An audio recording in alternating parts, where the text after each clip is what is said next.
Welcome to the only place where real, raw, and vulnerable conversations happen with IFBB bikini pros to give you an inside look at their struggles, strategies, mindset, passions, and all of life beyond the stage. This podcast is made to inspire, motivate, and remind competitors and the average gym goer that even the most extreme lifestyles and elite athletes have their ups and downs. Thank you so much for tuning in today. I'm your host, Celeste Rains-Turk, and now it's time for the Confessions of a Bikini Pro podcast.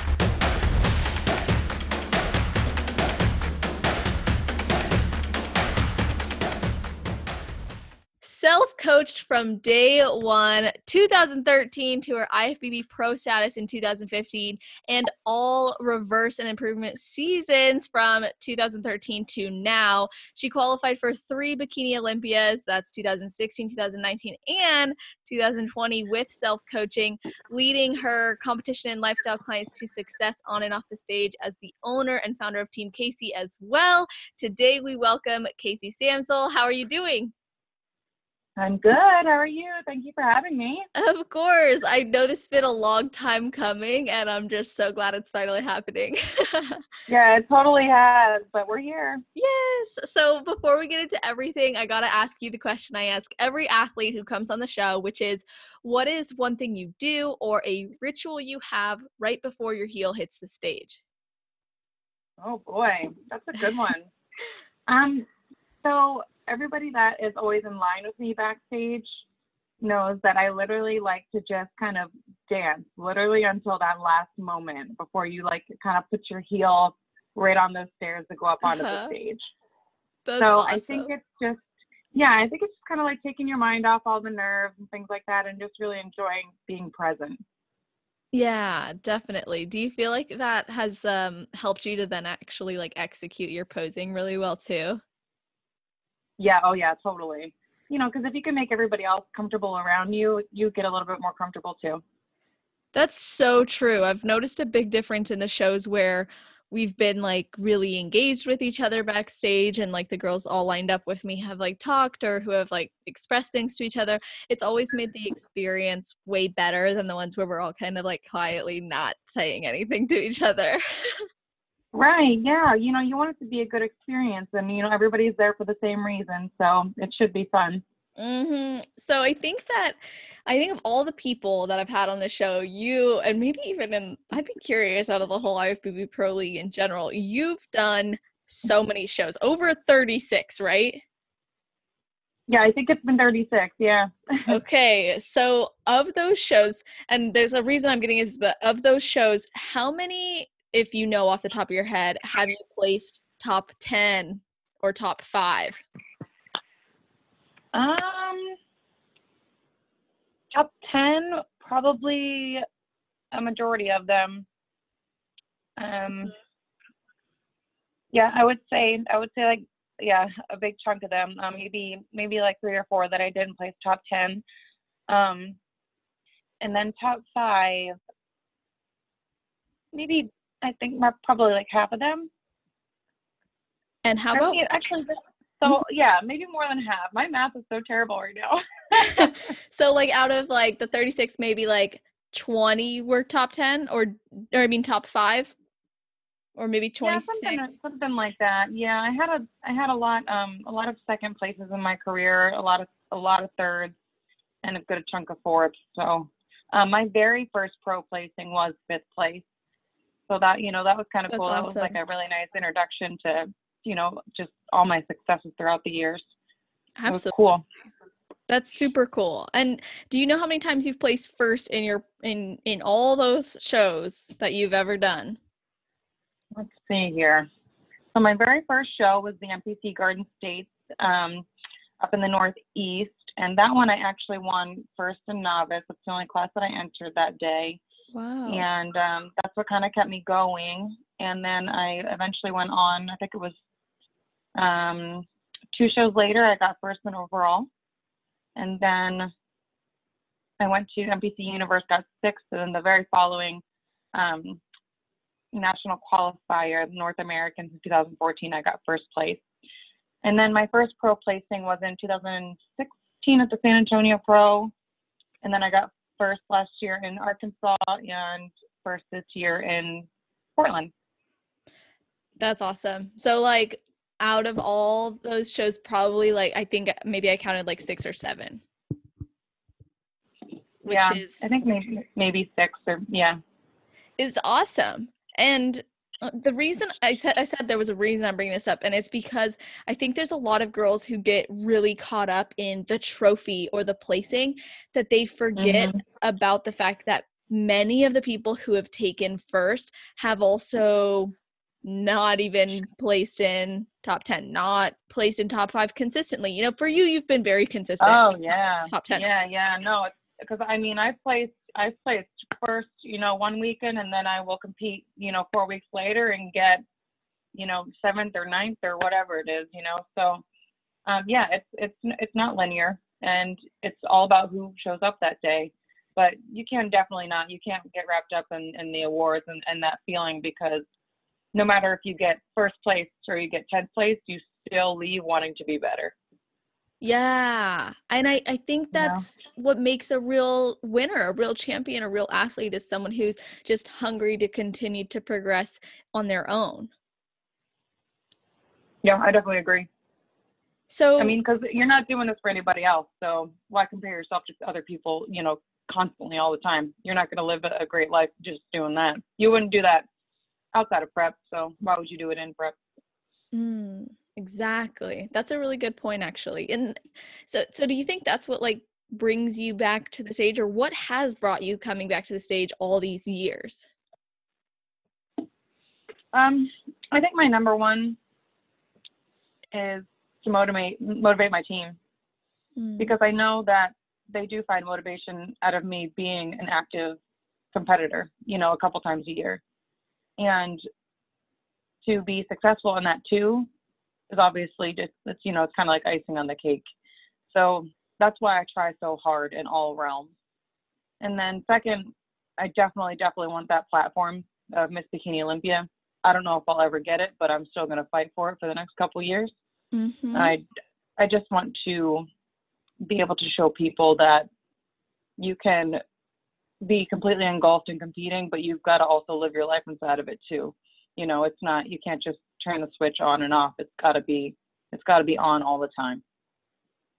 That's awesome. And I like how you said you called it a platform, and that's, I think a lot of athletes use it, but I think people specifically with like a mission and a message they want to share look at the title of Miss Bikini Olympia as it is a platform to share that and promote that mission and to show people what's possible. So it's cool to hear you say that. And I think this might even be a good time to ask you something someone had submitted as a question to ask you.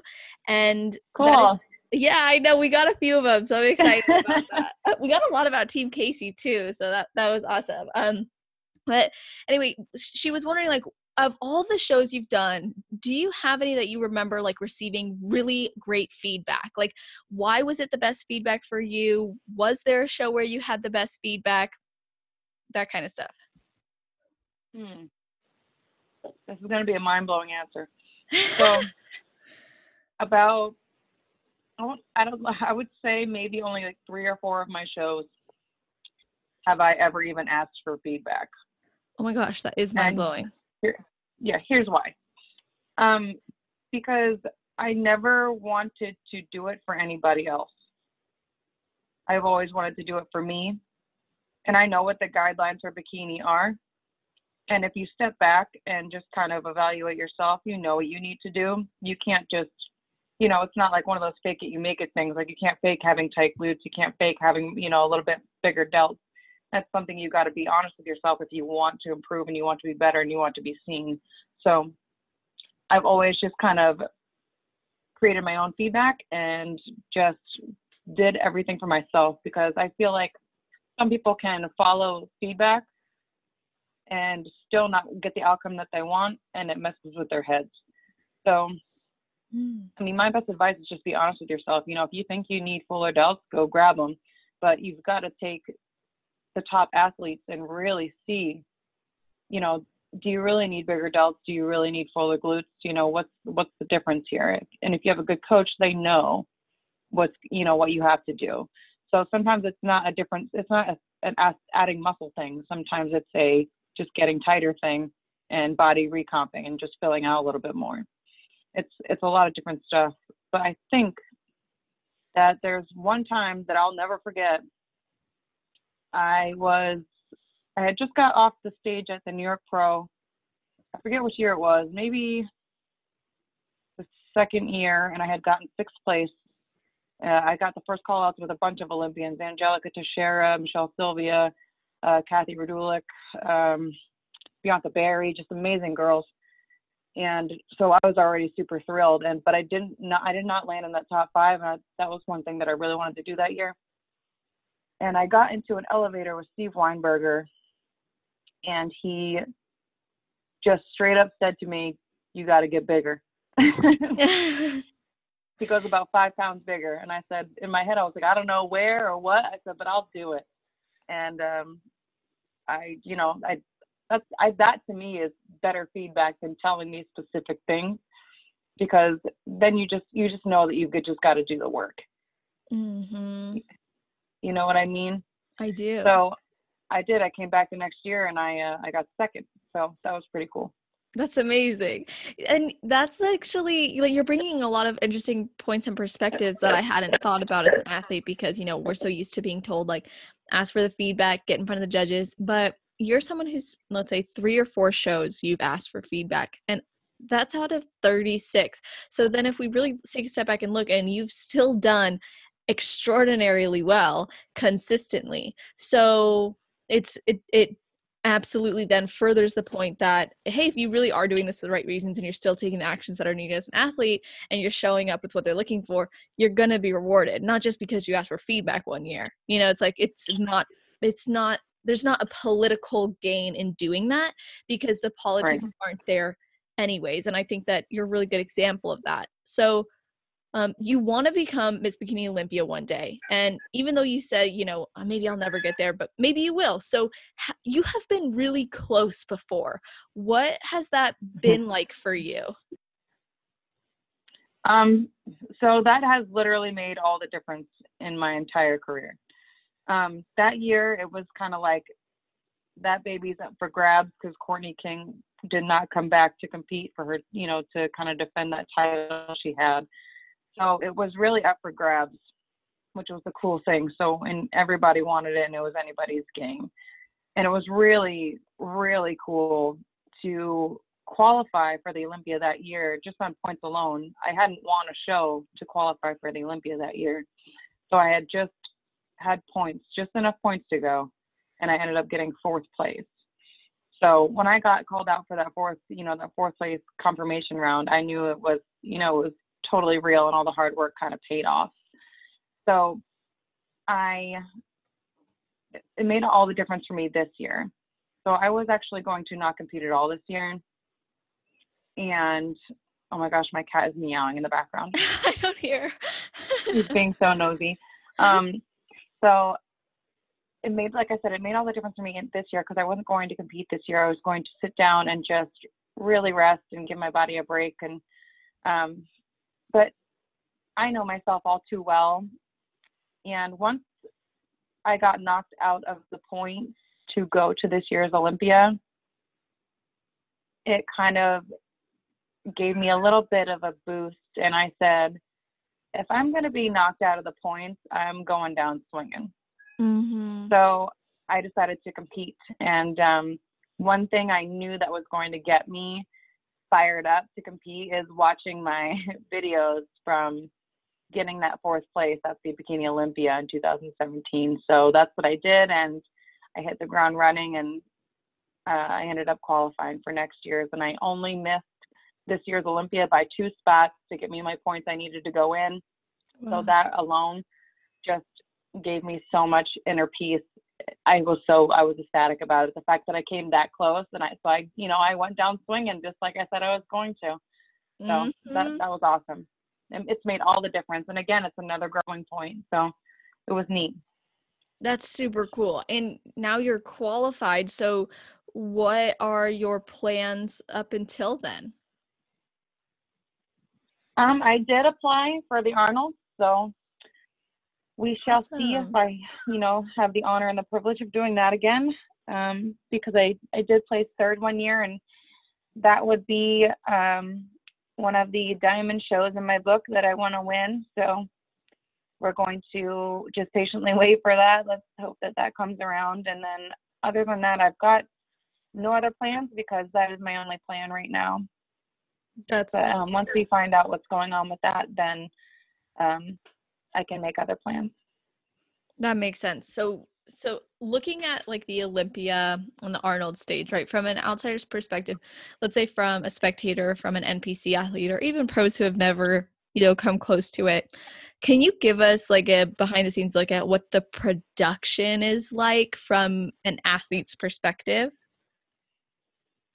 Of the Arnold or the Olympia, or just Both. So by the time you have accomplished your goal and you've gotten to these shows, you've already found so much gratitude and inner peace, and you're so thankful for the fact that you're there with all these other amazing people.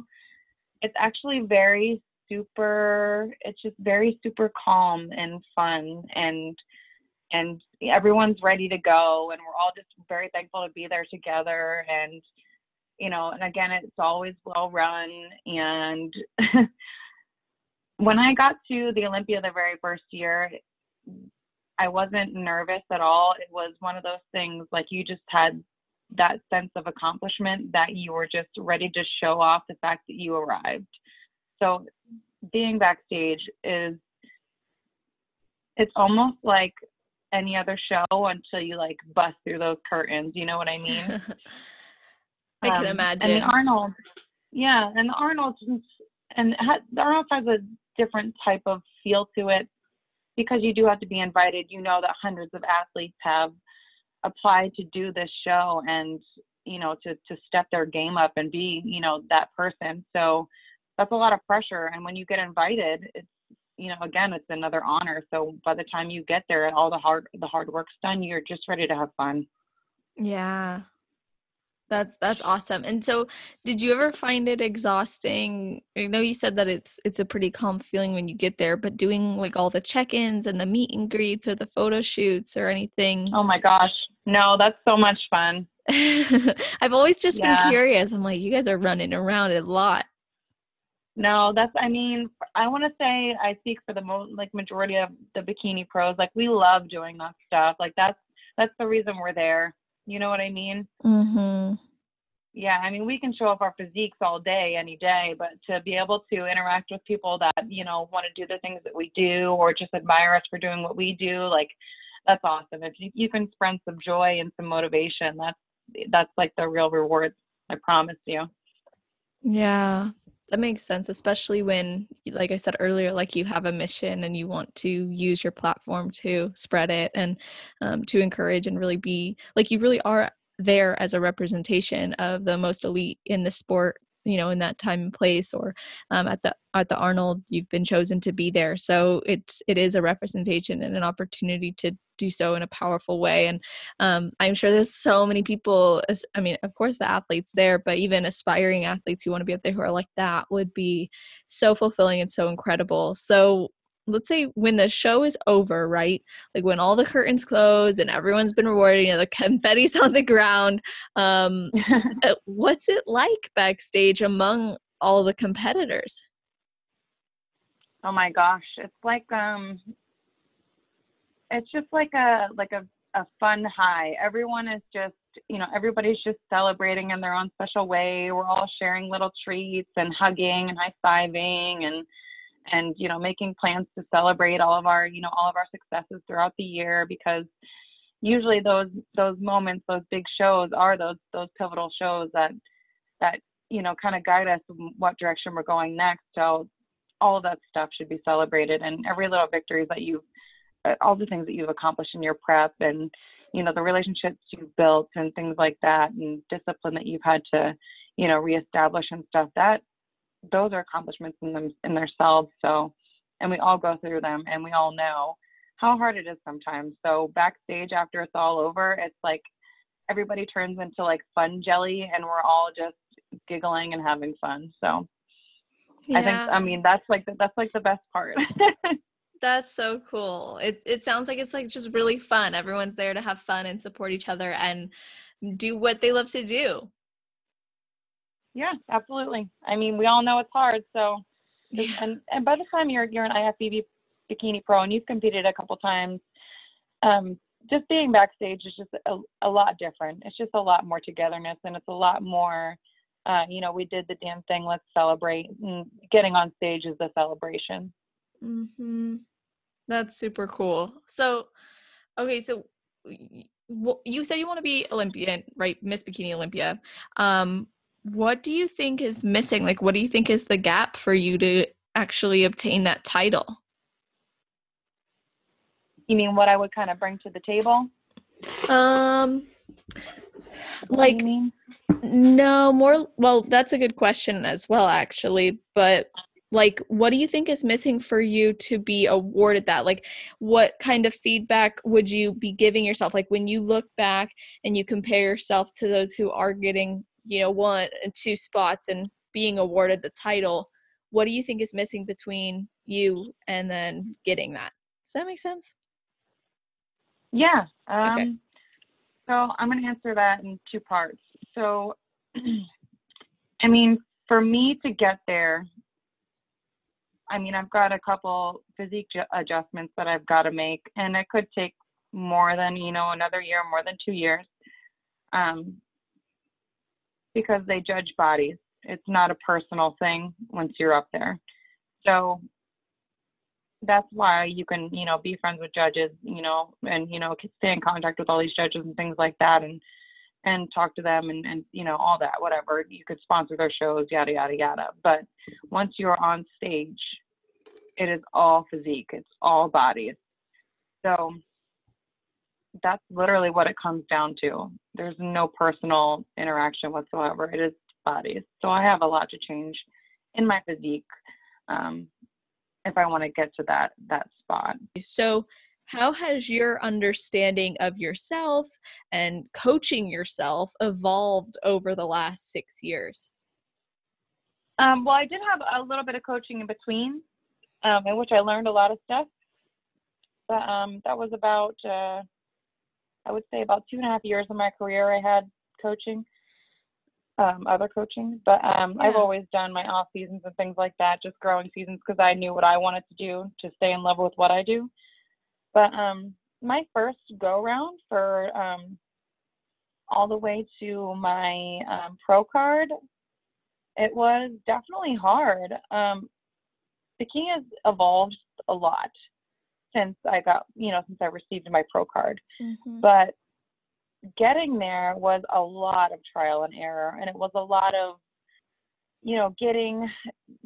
taking a couple steps back to take a step forward, or to, you know what I mean? So, or take a step back to get a couple steps forward, whatever it was, a lot of trial and error, a lot of forcing myself to stick to a plan, even though it didn't feel right at the time. And so they always say, like, this month's, diet and training is next month's body. So I always kind of like kept that in mind.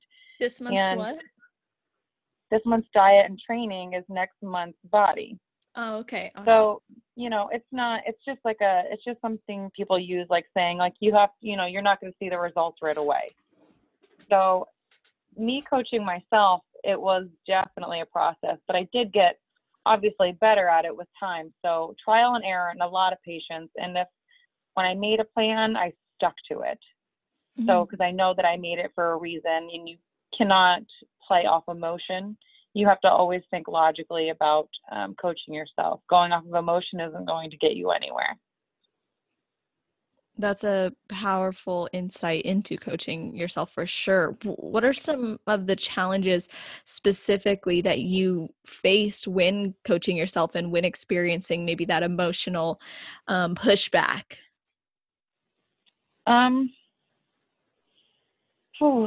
Such a long time ago. I mean, as of recently, I it's kind of a breeze for me. But before, it was a lot of, can I do this or not? So did have a lot of, ups and downs where I kind of discontinued a couple things, or like I wouldn't do things, or I went through periods of where my nutrition was, probably not as on par as it should have been. I was eating like too little, or I was sneaking in like a handful of M&Ms here and there. And that's honestly, that's how I learned, what to do and what not to do, what you can get away with and what you can't. And then I eventually ran into flexible dieting, and that's what I've basically been using my entire career, except for when I was being coached. They had me on meal plans, which also work. A macro is a macro, but flexible dieting is just obviously my preferred method, because it's just, for me, it's a little bit more sustainable. But I think my biggest thing was, just trying to figure out what worked and what didn't. So you brought up how you prefer if it fits your macros. What do you think are some common misconceptions of this style of dieting or lifestyle that you have come to realize are not necessarily true? Common misconceptions. Just because it fits doesn't mean you need it, or should have it. Obviously, I think everybody knows that. That's pretty basic. You can't just go through the entire day eating candy bars for your carbs and your fats and drinking protein shakes, because that's not going to get you to where you want to be, especially, when you need to fuel your body to function, just normal daily function, plus all of the extreme things that we do, working out every single day and dieting every single day, and, cardio and pushing ourselves and our bodies to the next level. It's really important to nourish your body with certain things that, you can't get from crap foods. So once in a while I will, I'll enjoy something, that's not preferred, but the majority of the time I am eating in a more smart manner in order to nourish my body and make sure that I'm getting all the nutrients that my muscles and my systems need to just run. Right. Like there's certain things that, like, we know, we've heard it, and we know food is medicine. There are certain nutrients within different types of foods that can actually help us to produce better results as an athlete, whether that's in recovery, whether that's in our energy, whether that's in our sleep. These can be influenced by what we are eating. So have you been able to establish like a certain set of foods that you really enjoy and kind of set up a structure that way? Or how do you normally go about your day following if it fits your macros? I do typically eat the same stuff, but it is all stuff that I enjoy. So right now I use MegaFit meals, and that's something I can literally customize any way I want. Steak, chicken, fish, there's bison, there's turkey, there's everything, and they do every single carb that you could possibly think of and vegetable. And those things I do enjoy, because I can just throw some coconut aminos or reduced sugar ketchup, salt and pepper and stuff on it, and I enjoy that stuff. And that is the kind of food that keeps my muscles full. When you're eating, other types of foods, your muscles, they don't stay full as long. A lot of quick carbs is not totally ideal. But so I would say maybe like 10 to 15% of my diet, I'll have like that edible Lion's Choice cookie dough and my Lion's Choice waffles and a Fit Crunch bar or something like that. But other than that, I eat like foods that are going to actually benefit me in the long run. Totally. That makes sense. And I like that, the way that you shared that and the way that you put it, like you're considering your body's long-term development, long-term feeling and function. So, obviously you're a donut fan. I know many people can recognize you from your donut photo shoots or pictures and profile pictures. I love it, by the way. I think it's awesome. And oh yeah, I remember like you doing different reviews when you go after shows and you get donuts. So I'm curious, like how frequently you actually eat donuts. Like how frequently do you work them into your macros? I literally just went to a donut festival in Phoenix on Sunday, and had those for lunch and dinner. So I literally traveled to Phoenix to go to a donut festival. But I would say like twice a month that I'll have like a good hunk of just donut loving. So I mean, for me, like it was like when I'm competing, I have donuts after every single show. That's just what I prefer. But when I'm just kind of when I'm in my off season, like I said, I behave myself pretty well. I have a lot of things to look forward to in the future, so I like to stay, relatively in shape, about like 6 to 8 weeks out from any show, and because that just is easier on my body. So I take it easy, but I do enjoy donuts, and alcohol and stuff occasionally. So maybe donuts like 2 or 3 times a month when where I'm having like 3 or 4 whole donuts over the course of the day. And then if there's a special occasion, I'll go out and have a couple cocktails and things like that. But for the most part, like I said, I'm relatively clean. Mm-hmm. I have just foods in my diet that keep me completely, just cooperating with myself. Yeah, I think that's a really important thing for people to know too, is you enjoy yourself to enjoy yourself, not to stuff yourself because you're never going to be able to get it again. It's like it's a Right. conscious choice. And this is something that I work with a lot of my clients on, actually, is like understanding that you always have the choice. You always have the choice to go and get a donut. It's just your choice now has to become more mindful and come from a conscious place, one of love for your body and also with consideration for your future self. And that's exactly what you're doing, which is I have future goals to look forward to, future endeavors, experiences, etc. And also, like, this is how I want to feel today. So this is what I'm going to do today. And maybe this is an experience I want to have. So I am going to fly to Phoenix and I'm going to go to a donut festival. But you're doing Yeah, it from that's a positive place.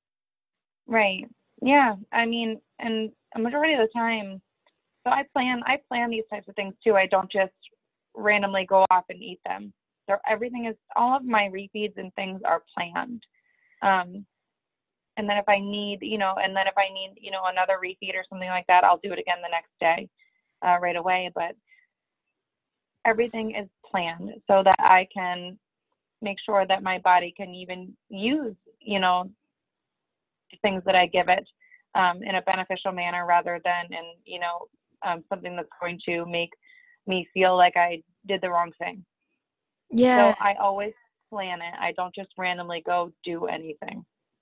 Right. And for some people, and I'm going to say this from a place of not against you or anything, but just like for some people, they'll go out and they'll have something random and they also feel fine. And I think that Right. it's like, what are you doing for your body when you're making that choice? What is being considered? Like you're planning ahead, but you're considering yourself and how you feel, and you're evaluating the next day if you need something else or something different. And so it's always about like finding that pattern or finding that system that's going to work for you rather than being Right. reactive. Yeah. Yeah. So you have to take the emotion out of it for the most part. You know what I mean? Mm-hmm. Because food isn't an emotion solver. It's just a social thing that we do. So when you want to literally sit down and enjoy something, the actual the action of that should be literally enjoying it, nice and slow, one thing at a time, and just taking that as an experience rather than something that that you weren't present for. You know what I'm saying? Absolutely. Not something where you're just like in such a rage over it, or rage isn't the right word, but you're so like, it's almost so I've eaten naughty that donuts in a rage before, but I planned yeah, it. and you enjoyed it in that state. It's like I'm saying, Yeah. like, when you go and you're not thinking about the future, you're just eating it to fill that void or to get the like feeling of being rebellious out of it. There's a lot of things and a lot of different aspects that drive our decision to eat. And I like what you said about when you're gonna do it, really enjoy and savor it. And I think that not only does this help, to enhance the experience that you're having with food, and of course, also enhance your digestion and be able to use it better, but it's also going to allow you to listen to your body more throughout that experience. So you'll be less likely to maybe overconsume or eat to the point of feeling sick or feel guilty about it later because you're still honoring your body in the process. Right. So you work entirely for yourself at Team Casey, right? That's correct. It's so awesome. I love that. So you've built a team of other coaches with you to help you, right? Correct me if I'm wrong. I definitely Yep, went on your website. Yeah, I've got Abigail with me right now. She's my head lifestyle trainer. That's so awesome. And so how have you been able to hold a solid brand or coaching style between you and Abigail? Because you have another coach you've brought on board and she's your head lifestyle coach. So how were you able to maybe train her or help her or even hire her knowing that she upheld similar values? Like what did you do to hold that solid brand or coaching style? So Abigail actually joined my team last year as a competitor. And just over time, I just saw how she, fought obstacles, solved problems, listened, asked questions, and was just so, so observant. And she just always, she was throwing stuff at me at the rate I was throwing stuff at her. And it was just a really awesome learning experience for both of us. And I really enjoy her company. So she knows my style of coaching because she's been one of my girls for a year, and she's currently prepping right now too. But when I brought her onto the team, she had already been a personal trainer, an in-person personal trainer at a local gym in, I believe, North Carolina. So to bring her on was actually an honor of mine because I just knew she was very much like me and that she just wanted to learn, and she asked a lot of questions, and she had, good experience and a good amount of knowledge, and she was open to receiving more education and open to, letting me fly her places to get educated more and sit down in classes and things like that. So she's really interactive and she's a really good person. So it's been a pleasure having Abigail. Oh, that's so awesome. I love that stuff. I think it's really cool to see other business owners and coaches just expand and the way that they do it. And I like to hear those stories. And it's always so nice when it's as genuine as that. Yeah, that's my girl. So we actually got another listener question. This was about Team Casey specifically. And she wants to know, what are the values that you bring or have for your clients? So I only take on a certain amount of clients at once because for me personally as a coach, that is how I can, more so guarantee their success. This is just how I run my business. I know other coaches don't. They'll just take clients and take clients and take clients.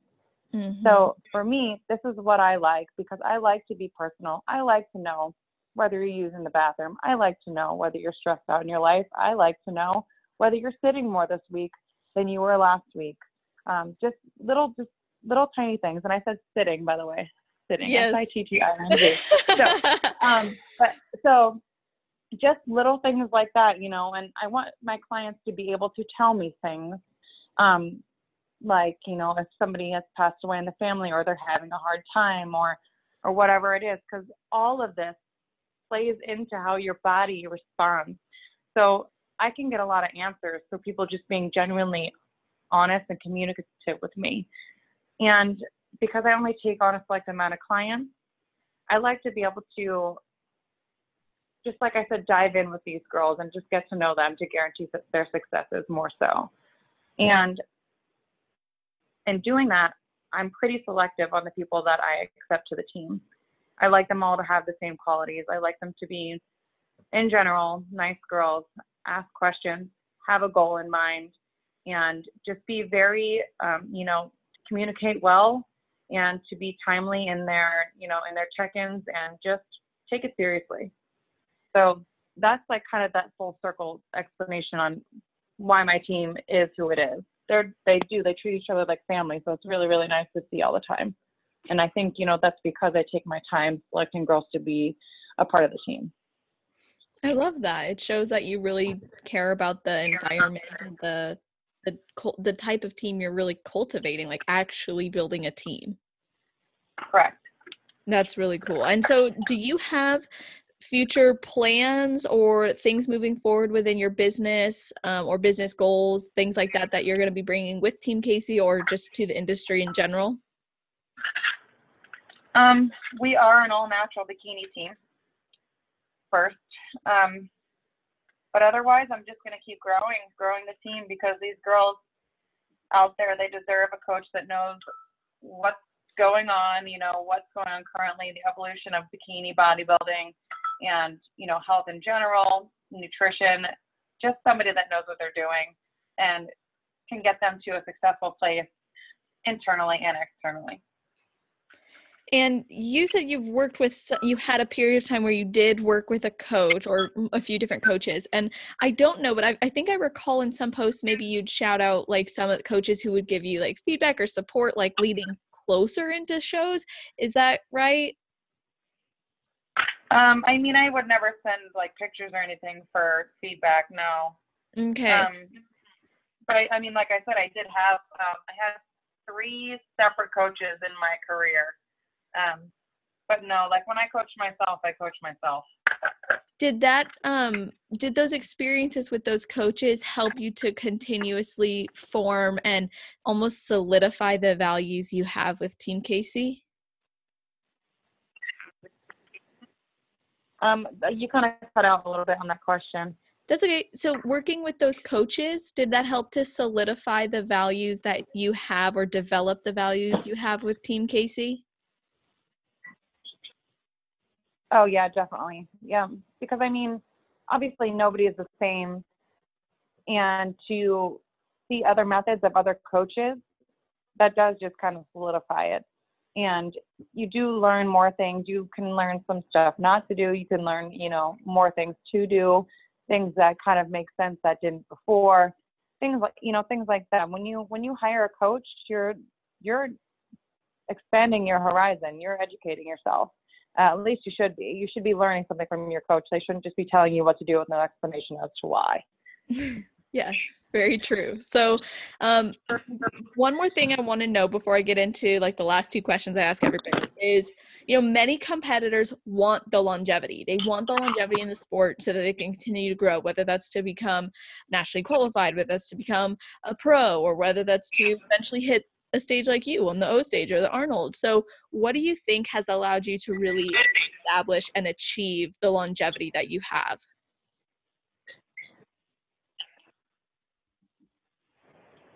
Since I've been, through a whirlwind, and a half of, being in prep and being on prep for a long time and things like that, I honestly think that it comes down to mindset, because, you can run yourself into the ground crazy, but if you don't have like a good coach that tells you like, hey, you need to sit down and take a break, then, you're obviously not thinking clearly, because you've got to be able to do that for yourself too. So I want to say that mindset is the biggest thing, because if you are doing great, diet wise and everything like that, and you're just getting unmotivated and you just unmotivated to get up there because you aren't doing as well as you think, that's not the answer, because if you don't show up, you can't win. So you've either got to keep showing up or get out of the way because somebody else is coming through. Yes. I literally just made a post about this, by the way. So I'm like listening, I'm like, that's awesome. And I like how you just said that, like, if you're not showing up, get out of the way because someone else will. That's a really powerful statement. And I think that that's what's going to hit home for people, is to know, like, you have to be honest with yourself and you have to have a mindset that's going to support that. And it's literally on my like on-demand mindset coaching platform page, but I basically outline how when you have a mindset that's geared towards becoming a champion, let's say, you're going to be the person who shows up and kills it in the gym. You're going to be committed to improving in your off season. You're going to be committed to shining light on the dark places that are holding you back. Without that mindset, like you said, you'll run yourself to the ground and never be able to get back up because something's missing. Something is going to either, keep kicking you while you're down and you're not going to know what to do about it, not going to know how to get up, or you're just going to not want to do it anymore if something goes wrong. And it's the mindset that really, I believe and agree, does take you farther and take you to the next level, allows you to have the patience and persistence to really grow in the sport. Yeah, that's very, very true. You can never just expect things to land in your lap. This is something you've got to work for, because there are thousands of people putting in hours and hours and hours of training and dieting just like you are. So if you ever think that you deserve something, you're failing right there. Tell them. I like that. So, okay, last thing I always love to know, and you've given us so much value and we've covered a lot. And I really want to say too, I appreciate everything we've touched on, and I appreciate the insights you've given us as the competitor that you are. And I'd love to hear now your best advice for newbie competitors, as well as your best advice for the competitors who are on their road to pro. So for newbie competitors, I would have to say, take your time and be super present, because if you rush into it and, you dive head first and you don't get the outcome that you want, you're not going to appreciate the journey for what it is. So take your time, enjoy every step of the process. That's what's going to make you a champion in the long run, because you're going to set yourself up for some mental success. And then, what was the second part? All good. Those who are on their road to pro. Well, okay. So that's getting tougher as time goes on. We can all just kind of see that because more people are showing up and more people are showing up ready. So again, my best advice is enjoy every step of the way, because it's not ever going to get easier. It's just how it is day in and day out. So if you don't get it the first time, you get up and you try again. And if you feel like you just aren't cutting it, then you've either got to give it a little bit more or you've got to take a break, because no matter what, when you get your pro card, you still got more journey ahead of you, because then you have a career as a pro. Then it's your job. It's your job to be professional. It's your job to be responsible. It's your job to represent the IFBB and the MPC as a person, as a whole. So it doesn't just get easier, it becomes more of a responsibility. So if you can't handle it at the national level, you won't be able to handle it later on either. That's powerful advice. Yeah, it's true. Thank you for sharing that. And I, of course, like I said, I appreciate everything we've covered. I want other people to be able to reach out to you, find you, connect with you, maybe even work with you. So can you let everybody know how they could do that? Yeah, absolutely. So my personal page is Casey Samsel _bikini, and my team page is team_Casey. And then we have our website that you guys can apply, check out everything, contact us and apply. It's www.officialteamcasey.com. Awesome. So I'm going to make sure all of those links are in the show notes page.